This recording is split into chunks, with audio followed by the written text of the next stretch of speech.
The story of the desperate man and the poor beggar.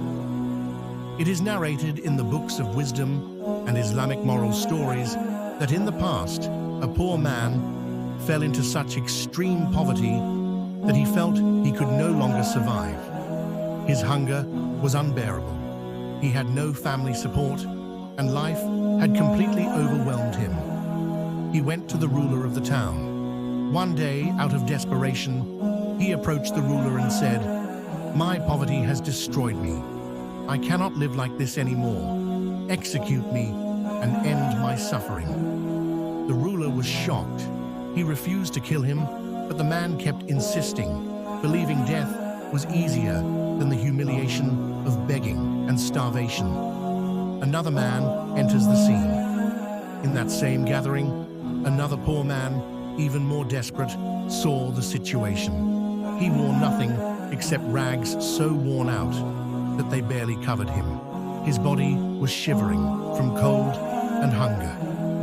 When he heard the first man asking to be killed, he stepped forward and said, "O ruler, if you are truly going to kill him, then please give me his clothes after his death, for I am freezing and I have nothing else to wear."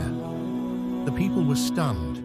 Here was a man so poor that he had nothing, not even clothing, yet he still desired the scraps of another man who believed death was better than life. The ruler began to cry. Seeing two men destroyed by poverty moved the ruler to tears. He realized how much suffering existed in his own land. He said, "By Allah, I will not kill either of you. Instead, I will provide for both of you." He ordered that the first man be given food, shelter, and financial support. The second man be clothed, fed, and cared for. The lesson, the scholars say, the purpose of this story is to show poverty can break a person to the point where life itself feels unbearable. There is always someone suffering more than we imagine. A leader or a person in authority must never ignore the pain of those under their care.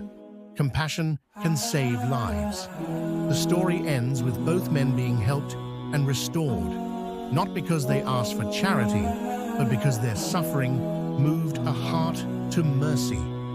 If you find this video inspiring, please like, comment, and subscribe to support our channel. May Allah reward you for that.